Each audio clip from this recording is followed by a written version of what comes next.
لقد يسرنا القرآن للذكر فهل من مدكر رحیم باب لا يفترش ذراعيه في السجود وقال ابو حمید سجد النبی صلی اللہ علیہ وسلم ووضع یدیہ غیر مفترش ولا قابضہما۔ امام بخاری رحمۃ اللہ تعالی علیہ نے باب کو عنوان دیا ہے جب آدمی سجدہ کرے تو سجدے میں دونوں کونیوں کو زمین پر بچھایا نہ جائے۔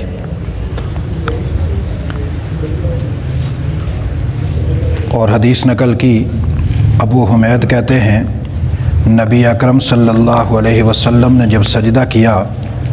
تو آپ نے اپنے دونوں ہاتھ رکھے لیکن ان کو زمین پر نہیں بچھایا اور نہ ہی اپنے دونوں کونیوں کو پہلوؤں کے ساتھ جوڑا۔ چونکہ سجدے کے مسائل چل رہے تھے، سجدے کی فضیلت بھی بیان ہوئی تھی، سجدے میں جاتے ہوئے اور اٹھتے ہوئے سجدے سے پھر دونوں سجدوں کے درمیان میں جو وقفہ ہے اس کے حوالے سے مسائل بیان ہوئے۔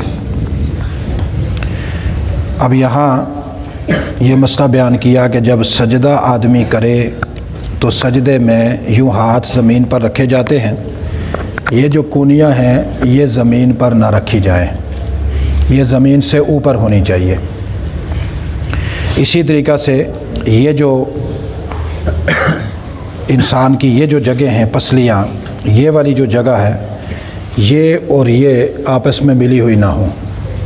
یا دوسرے یہ جو رانے ہیں یہ اس پیٹ کے ساتھ جڑی ہوئی نہ ہوں۔ ظاہرہ جو آدمی ان کو زمین پر لگائے گا تو اس کے یہ والی جگہ اور یہ والی جگہ پیٹ کے ساتھ پہلو کے ساتھ جڑ جائیں گی، اور یہ خلاف سنت ہے۔ رسول اللہ صلی اللہ علیہ وسلم نے چونکہ جو نماز پڑھی ہے اس میں یہ صورت نہیں ہے، بلکہ یہ بازو بھی زمین سے اوپر ہیں اور پیٹ بھی رانوں سے الگ ہے۔ حدیث نقل کی حدثنا محمد بن بشار قال حدثنا محمد بن جعفر قال حدثنا شعبہ قال سمعت قتادۃ عن انس بن مالک رضی اللہ تعالیٰ عنہ عن النبی صلی اللہ علیہ وسلم قال، انس بن مالک رضی اللہ تعالیٰ عنہ نبی اکرم صلی اللہ علیہ وسلم سے روایت کرتے ہیں، حضور نے فرمایا اعتدلوا فی السجود، سجدوں میں اعتدال رکھو، ولا یبسط احدکم ذراعیہ انبساط الکلب، اور تم میں سے کوئی بھی آدمی اپنی کونیوں کو کتے کی طرح نہ زمین پر بچھائے۔ اب یہاں دیکھیے رسول اللہ صلی اللہ علیہ وسلم نے فرمایا کہ سجدہ اعتدال کے ساتھ کرو۔ اعتدال کا معنی یہ ہے کہ جب آدمی سجدے میں جائے تو بڑے آرام سے جائے، سجدے سے اٹھے تو بڑے آرام سے اٹھے، اور سجدے کی جو اپنی حالت ہے وہ بھی معتدل ہونی چاہیے، اتنی کاہلی اور سستی والا نہ ہو کہ بازو بھی زمین پر لگے ہوئے ہوں، کونیاں زمین پر ہوں، اور اسی طریقے سے پیٹ جو ہے نا وہ رانوں کے ساتھ ملا ہوا ہو، چونکہ یہ اس آدمی کی علامت ہوتی ہے جو انتہائی پرلے درجے کا سست اور کاہل آدمی ہوتا ہے، جس کو دوسرے لفظوں میں آدمی کہتے ہیں پوستی، پوڈری، مریل قسم کا آدمی۔ اور نماز چونکہ ایک وقار کی عبادت ہے، پروقار انداز میں اچھے انداز میں نماز ادا کرنی چاہیے۔ اسی لیے رسول اللہ صلی اللہ علیہ وسلم نے جو آدمی اپنی کونیوں کو زمین پر بچھاتا ہے اس کو مثال دی، تشبیہ دی کتے کے ساتھ، کہ کتا جس طریقے سے زمین پر بیٹھتا ہے اور اس کی دونوں بازو زمین پر ہوتے ہیں، اسی طریقے سے نماز میں کوئی آدمی ایسا نہ کرے۔ یہاں سے ایک مسئلہ اور بھی سمجھ میں آ گیا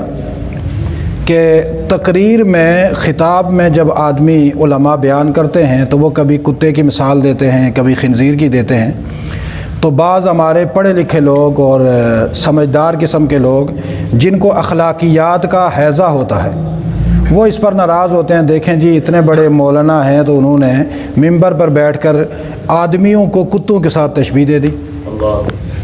حالانکہ رسول کریم صلی اللہ علیہ وسلم سے بڑھ کر با اخلاق آدمی دنیا میں آیا ہی کوئی نہیں ہے۔ اخلاق پیدا ہی رسول اللہ کی ذات سے ہوئے ہیں، اخلاق کی تکمیل ہی رسول اللہ کی ذات سے ہوئی ہے۔ حضور نے فرمایا انما بعثت لاتمم مکارم الاخلاق، میں اخلاق کی مکارم جتنے بھی ہیں ان کی تتمیم کرنے آیا ہوں۔ اور تتمیم کا معنی یہ ہے کہ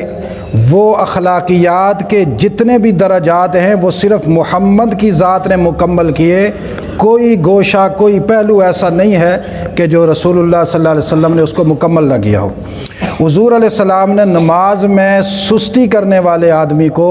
کتے کے ساتھ تشبیہ دے کر بتلایا کہ واعظ جب کسی عوام میں اس طرح کی برائی دیکھے کہ جو باقاعدہ جانوروں کے ساتھ مشابہت رکھتی ہے تو باقاعدہ پھر اس کی نشاندہی کی جائے کہ تمہارا یہ عمل فلاں جانور کی طرح ہے۔ جیسے نماز میں جو آدمی کونیاں بچھائے گا تو اس کی مثال کتے کی طرح ہے، تو حضور نے فرمایا کتے کی طرح یہ کام نہ کرو۔ ایسے ہی جیسے کبھی کبھی ہمارے ہاں ہوتا ہے کہ لوگ دینی مجلسوں میں بیٹھے ہوئے ہوتے ہیں اور علماء حضرات بیان کرتے ہیں تو وہ اس طرح یوں بیٹھے ہوئے ہوتے ہیں،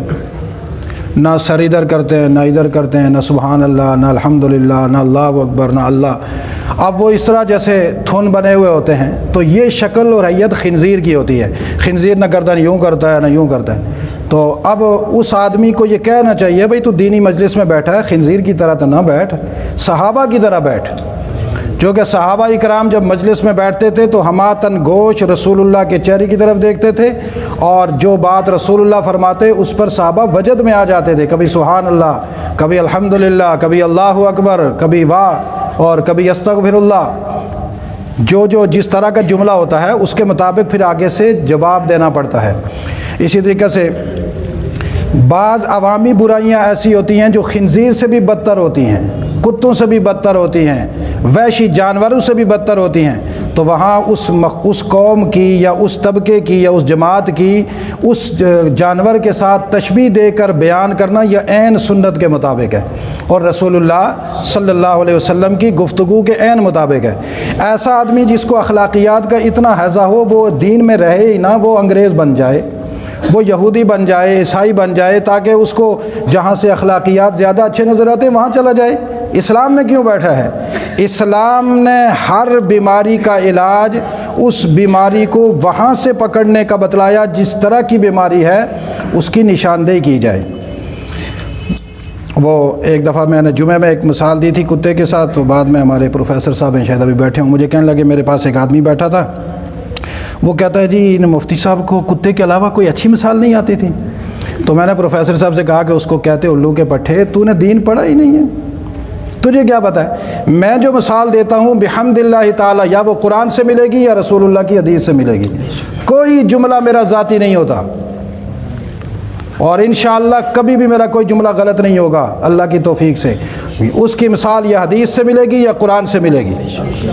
کیوں؟ اس لیے کہ ہم جو بھی بات کرتے ہیں وہ اس نیت کے ساتھ کرتے ہیں اے اللہ جو ہماری زبان سے نکلے حق اور صداقت کہلوانا، ورنہ ہماری زبان کو ہی بند کر دینا، گونگا بنا دینا ہمیں۔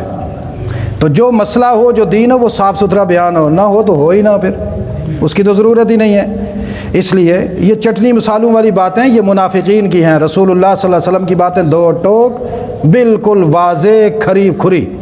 اور دین میں سب کچھ ہوتا ہے کھرا کھرا۔ اب یہاں اگر کبھی کوئی آپ سے کوئی کہے جی فلاں مولانا نے کتے کی مثال دی، بلے کی مثال دی، تو آپ بتائیں حدیث میں ہے، بخاری شریف میں ہے۔ حضور نے نمازی آدمی کو کہا کہ کتے کی طرح نہ ہو، جب نماز پڑھنے والے آدمی کو تو عام جو حالات میں جو کھانے پینے میں، لباس میں، وضاقتہ میں، گفتگو میں، چلنے میں پھرنے میں، معاشرتی زندگی میں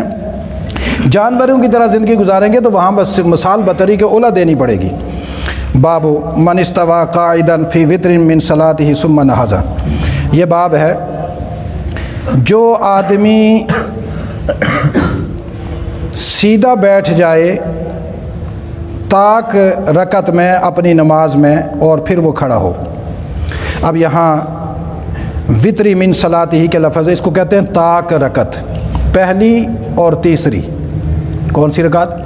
پہلی اور تیسری۔ دوسری رکعت جو ہے نا وہ تاک نہیں ہوتی، وہ جفت ہوتی ہے، چوتھی بھی جفت ہوتی ہے۔ تاک اس کو کہتے ہیں 1 3 5 7۔ اب 4 رکعتوں والی نماز ہے تو اس کا جو طاق ہوگا وتر ہوگا وہ کیا ہوگا، یا 1 ہوگا یا 3۔ اب تیسری رکعت میں آپ کو پتہ ہے کہ آدمی سیدھا کھڑا ہوتا ہے، دوسری رکعت میں تشہد میں بیٹھتا ہے، چوتھی رکعت میں تشہد میں بیٹھتا ہے، اس میں تو بیٹھنا ہی ہوتا ہے۔ امام بخاری نے جو باب قائم کیا کہ من استوى قاعدا فی وتر من صلاتہ ثم نہض، جو سیدھا بیٹھ جائے اپنی طاق رکعت میں پھر کھڑا ہو، یہ مسئلہ اصل میں ہے جلسہ استراحت کا۔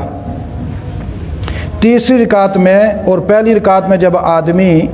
سجدے سے اٹھے تو سیدھا پہلے بیٹھے پھر کھڑا ہو، یا ڈائریکٹ اپنے انگلیوں کے سہارے پر، پاؤں کے سہارے پر ہی کھڑا ہو۔ اس میں امام شافعی رحمۃ اللہ تعالیٰ علیہ کا مسلک یہ ہے کہ پہلے وہ بیٹھے پھر کھڑا ہو، جس کو کہتے ہیں جلسہ استراحت، آرام کا جلسہ۔ جبکہ امام ابو حنیفہ رحمۃ اللہ تعالیٰ علیہ اور امام مالک اور جمہور فقہا یہ کہتے ہیں کہ نہیں، وہ صدور قدمین، اپنے پاؤں کے بالکل وزن پر کھڑا ہو، سیدھا کھڑا ہو، بیٹھے نہ۔ امام بخاری کا مسلک بھی امام شافعی کے ساتھ ملتا جلتا ہے، اس لیے انہوں نے باقاعدہ باب باندھ کر کہا کہ پہلی اور تیسری رکعت میں پہلے آدمی بیٹھے اور پھر وہ کھڑا ہو، اطمینان کے ساتھ بیٹھ کے پھر کھڑا ہو۔ اب انہوں نے جو حدیث نقل کی ہے، حدثنا محمد بن الصباح قال اخبرنا حشیم اخبرنا خالد الحذاء عن ابی قلابہ قال اخبرنی مالک بن الحویرث الليثي انه رأى النبي صلی اللہ علیہ وسلم یصلی۔ مالک بن الحویرث کہتے ہیں کہ خبر دی مالک بن الحویرث نے کہ انہوں نے نبی اکرم صلی اللہ علیہ وسلم کو دیکھا، حضور نماز پڑھ رہے تھے اور آپ اپنی نماز کی طاق رکعت میں پہلے جو ہے وہ سیدھے بیٹھتے اور پھر کھڑے ہوتے، لم ينحز حتى يستوي قاعدا، آپ کھڑے نہ ہوتے سیدھے یہاں تک کہ آپ سیدھے بیٹھ جاتے۔ اب یہ جو روایت ہے، امام شافعی اسی حدیث پر عمل کرتے ہیں کہ رسول اللہ صلی اللہ علیہ وسلم اپنی طاق رکعتوں میں پہلی اور تیسری رکعت میں سیدھے کھڑے نہیں ہوتے تھے، پہلے بیٹھتے تھے اور پھر کھڑے ہوتے تھے۔ امام ابو حنیفہ رحمۃ اللہ تعالیٰ علیہ کی حدیث جو استدلال میں ہے وہ ترمذی شریف میں ہے، ابو ہریرہ رضی اللہ تعالیٰ عنہ سے منقول ہے۔ سیدنا ابو ہریرہ رضی اللہ تعالیٰ عنہ فرماتے ہیں کہ رسول اکرم صلی اللہ علیہ وسلم جب بھی نماز پڑھتے تو آپ اپنے صدور قدمین پر کھڑے ہوتے۔ اب یعنی اس کا مطلب یہ ہے کہ وہ اپنے پاؤں کے اوپر سہارا دے کر سیدھے کھڑے ہو جاتے۔ ایسے ہی خلاد بن رافع والی حدیث ہے جس میں حضور نے فرمایا تھا کہ آپ نے نماز صحیح نہیں پڑھی، جاؤ جا کر نماز پڑھو، پھر دوبارہ تیسری بار لٹوائی، تو اس میں بھی انہوں نے ان کو سمجھایا تھا کہ جب آپ تیسری رکعت میں کھڑے ہوں یا پہلی رکعت میں کھڑے ہوں تو بالکل سیدھے کھڑے ہو جایا کرو۔ ان روایات سے امام ابو حنیفہ کا استدلال ہے۔ اب یہ جو مالک بن الحویرث والی روایت ہے، اصل میں یہ ہے کہ رسول اللہ صلی اللہ علیہ وسلم کا یہ واقعہ آپ کی آخری زندگی کا ہے، جب آپ صلی اللہ علیہ وسلم پر تھوڑا سا بڑھاپا بھی آ گیا تھا اور اسی طریقہ سے جسم بھی کچھ بھاری ہو گیا تھا جیسے محدثین کہتے ہیں۔ تو آپ جب تیسری رکعت میں یا پہلی رکعت میں تو وہ پہلے یوں اٹھتے اور سہارا لے کر پھر اس کے بعد کھڑے ہوتے۔ جیسے میں ہوں، اب میرے لیے بھی یہ مسئلہ بن جاتا ہے، میری ٹانگوں کا مسئلہ ہے۔ اب میں جوان آدمی ہوں، اس کے باوجود میری تو رسول اللہ صلی اللہ علیہ وسلم کی عمر تو 63 سال تھی۔ اب میرا تو آپ لوگوں کا چند بندوں کا بوجھ ہے میرے اوپر، رسول اللہ صلی اللہ علیہ وسلم پر تو پوری امت کا بوجھ تھا۔ تو رسول اللہ صلی اللہ علیہ وسلم پوری امت کا بوجھ اپنے جسم پہ لیے ہوئے ہیں، تو ظاہر ہے اس میں جسم میں کچھ نہ کچھ اثرات تو پڑ ہی جاتے ہیں۔ اس لیے اصل معاملہ دونوں روایات کا یہ ہے کہ جوان آدمی، تندرست آدمی، صحت مند آدمی کبھی بھی جلسہ استراحت نہ کرے، وہ بالکل تندرستی کے ساتھ سیدھا کھڑا ہو۔ ہاں کوئی آدمی بوڑھا ہو گیا، بہاری جسم والا ہے، کوئی بیماری ہے، گھٹنوں پہ بیماری ہے، یا یہ ہے کہ اس کا سانس پھول جاتا ہے اٹھتے ہوئے، کوئی ایسا عارضہ لاحق ہے کہ جس سے ڈائریکٹ وہ نہیں کھڑا ہوتا، تو وہ پھر پہلے سیدھا بیٹھے اور پھر آہستہ آہستہ ترتیب سے اٹھے، جس میں یہ شبہ پیدا نہ ہو کہ یہ تشہد کے لیے بیٹھ رہا ہے، یعنی وہ استوا قائد اس طریقے سے ہو کہ یہ شبہ نہ پیدا ہو کہ بھائی اس کی دوسری رکعت ہے یا چوتھی ہے، البتہ وہ اس طریقے سے آرام سے بیٹھ کر پھر یوں آرام سے جس طریقے سے اس کے لیے اٹھنا آسان ہو۔ تو یہ روایت مالک بن الحویرث والی جو ہے نا، یہ بیان جواز کے لیے ہے۔ اللہ تعالی ہمیں سنت کے مطابق عمل کرنے کی توفیق نصیب فرمائے۔ لقد يسرنا القرآن